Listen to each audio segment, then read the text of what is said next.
les pauvres en France ne peuvent pas se payer un sac Louis Vuitton, mais Bernard Arnault leur offre des coquillettes Lustucru.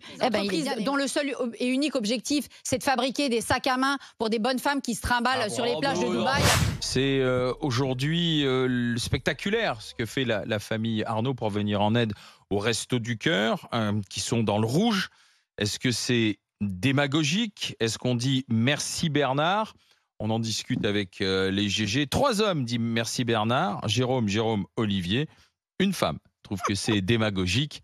Il s'agit de Barbara. Barbara, c'est pour toi la minute. Vas-y, c'est parti. Il me faut bien ça. Oui, donc Bernard Arnault, on va encore me dire ah oui, la jalousie, le machin. Non, je ne suis pas jalouse de Bernard Arnault, assurez-vous. Mon salaire de prof me suffit parce que moi, au moins, je sais pas, j'ai ma dignité. Monsieur Bernard Arnault, on nous avait expliqué que c'était un homme qui donnait beaucoup. Il était très discret dans son mécénat. Alors là, tout d'un coup, il n'est pas du tout discret. C'est normal parce que tout ça est organisé avec la Macronie pour faire une belle opération de com'. Et pour montrer que vous voyez, les 0,1% d'ultra-riches, vous savez, ces gens que personne ne connaît parce qu'on ne sait pas ce que c'est un ultra-riche. Si, un ultra-riche, c'est à peu près 63 000 personnes en France. Et on va rappeler quand même que les 500 Français les plus riches pèsent 1170 milliards d'euros, c'est-à-dire 45% du PIB. Et que cette richesse-là, cette richesse française, elle est non pas accaparée, mais c'est 10% seulement des Français. Et on a une population de pauvres en France qui ne cesse de croître. On est aujourd'hui à pratiquement 5 millions de pauvres, on frôle les 10%. C'est-à-dire 10% de gens qui sont en dessous de 50% en dessous du salaire médian. La situation est gravissime. Les bénéficiaires des Restos du Cœur ne cessent d'augmenter. Cette année, ça a été plus 25% cet hiver. Non, mais je suis toute seule. Plus 25%, plus 25% au Restos du Cœur. Et on va nous dire que M. Bernard Arnault, grâce à lui, donc effectivement, les pauvres en France ne peuvent pas se payer un sac Louis Vuitton, mais Bernard Arnault leur offre des coquillettes Lustucru. Eh bien, il est bien aimable et on ne va pas encore lui dire merci. Comment ? Il n'aurait pas dû donner cet argent. Réponse. S'il veut le donner, qu'il le fasse discrètement, mais qu'il ne vienne pas nous faire son opération de com' avec son copain Macron. François. Professeur Barbara, tu vas voir, j'ai fait mes devoirs, j'ai un petit peu révisé. Donc pour moi, c'est un triple non, c'est pas démago. Déjà, c'est un non au sens étymologique. Pourquoi ? Parce que ça vient de démos, le peuple, et ago, conduire. Je le savais pas hier soir. J'ai regardé ce matin quand je savais que je venais. Je vous le dis franchement. Donc au départ, initialement, c'est celui qui éduque, qui guide le peuple. Et c'est de nos jours, le sens a changé. Quand on dit quelqu'un qu'il est démagogique, c'est parce que voilà, on arrive sur le fond. Donc c'est un non aussi sur le fond. C'est-à-dire que le discours d'un démagogue, c'est quelqu'un qui va flatter, qui va sortir du rationnel pour aller flatter une partie de l'opinion, pour derrière avoir un retour sur investissement. Ça se pratique pas mal en politique. Au bout de la chaîne, on en a qui disent si vous renvoyez tous les immigrés chez eux, tous vos problèmes sont réglés. À l'autre bout de la chaîne, on dit si vous décapitez et pillez les riches, tous les problèmes sont réglés, ce qui est un petit peu plus compliqué que ça. Mais là, Bernard Arnault, il n'a pas d'échéance électorale. Il est PDG d'un groupe de luxe. Donc je pense que sa clientèle fréquente pas particulièrement les Restaurants du Cœur. Il n'a pas grand-chose à gagner là-dedans. Peut-être, oui, un petit peu en termes d'image, mais je pense pas que ça fasse bondir son chiffre d'affaires. Et puis par pragmatisme, les Restaurants du Cœur, je ne sais pas comment c'est géré. Peut-être qu'il faut aller voir de près, parce que c'est vrai que c'est intouchable, les Restaurants du Cœur. Peut-être que derrière, il y a un problème de gestion et il faut aller regarder. Mais les Restaurants du Cœur, c'est aussi des gens qui travaillent sur les territoires, avec les élus, qui sont essentiels à une population qui est particulièrement fragile. Donc ce travail essentiel, il est important. Et je pense que les 10 millions vont être les bienvenus. Et par pragmatisme, on va dire merci Bernard pour ces 10 millions. Jérôme Marty. Écoute, je crois qu'il faut parler à l'urgence. À un moment, on a des Restos du Cœur qui sont devenus une entreprise comme une autre, j'ai envie de dire, avec du déficit par rapport à l'inflation. On peut le regretter, mais c'est la réalité des faits. Là, ils sont en train de planter économiquement. Il faut les sauver. Là, il y a un don qui est un don d'une importance certaine. On peut se poser la question, il aurait pu donner plus.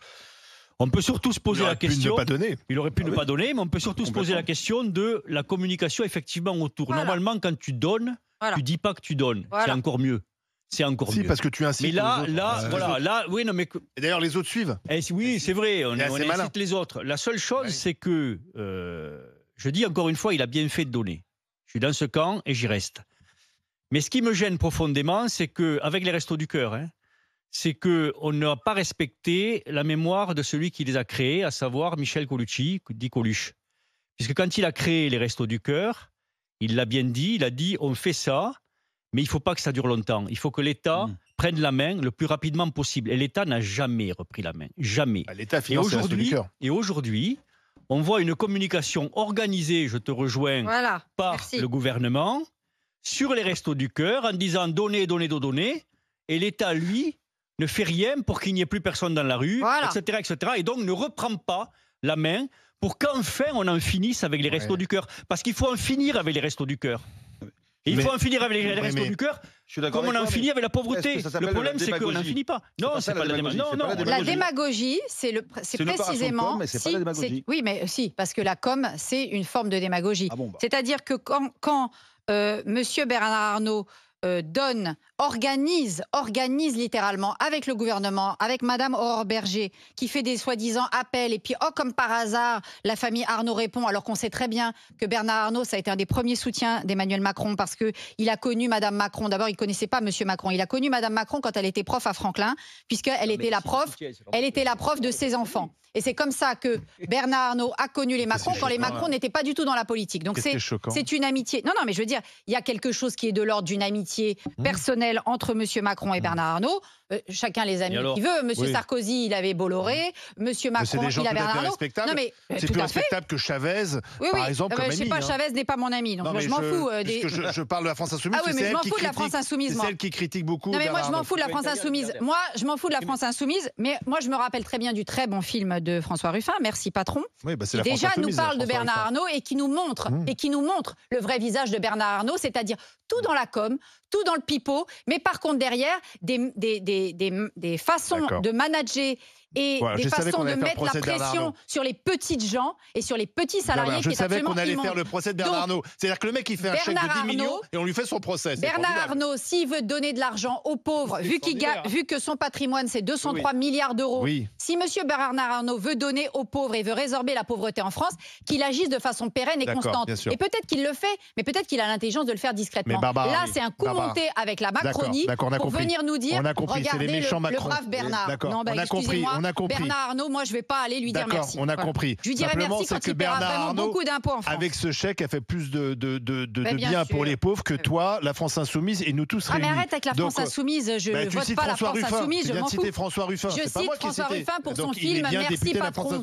Et j'invite tout le monde à regarder Merci Patron. Il a quand même plus fait pour la pauvreté que la France Insoumise depuis qu'elle est au pouvoir à l'Assemblée nationale. Excuse-moi, mais François Ruffin, il a fait plus pour porter la voix des pauvres gens que Bernard Arnault. Je sais pas. En tout cas, depuis qu'il est là, François Ruffin est dans l'opposition. Dans Merci Patron, c'est grâce au film de Ruffin que les gens ont eu gain de cause contre Bernard Arnault. Ça a permis d'enrichir François Ruffin essentiellement.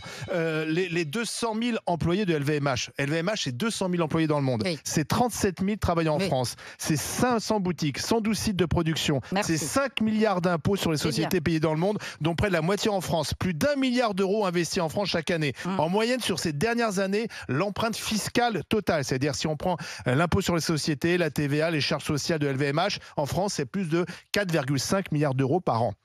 Effectivement, Bernard Arnault fait plus pour notre redistribution sociale que la France Insoumise et que toi, Barbara. Alors dis donc, c'est Bernard Arnault qui sauve les finances de la France et c'est Bernard Arnault qui porte à bout de bras le système social en France. Tu vas bientôt me dire que c'est Bernard Arnault qui paye mon salaire aussi, peut-être. C'est qui font la richesse de la France. Oui, mais alors moi, ces entreprises dont le seul et unique objectif, c'est de fabriquer des sacs à main pour des bonnes femmes qui se trimballent sur les plages de Dubaï.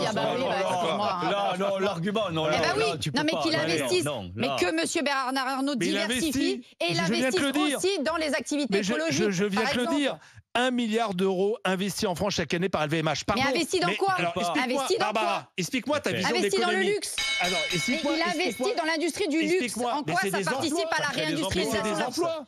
Mais tu es d'accord avec moi qu'on a besoin de réindustrialiser la France? Là, c'est de l'industrie du luxe. Bah oui, alors. C'est pour coudre des sacs à main et des godasses. Mais quel est le problème? Enfin, Barbara, et ça, c'est de l'industrie utile. Alors, explique-moi comment ça marche l'économie. Non, mais c'est de l'industrie utile. C'est de l'industrie utile alors qu'on est en face d'enjeux environnementaux hallucinants. Non, mais qu'est-ce que tu vas nous raconter? Et à ce moment-là, un tableau, c'est utile, l'art, c'est utile, le théâtre, c'est utile. C'est pas pareil, excuse-moi. Mais c'est la même chose.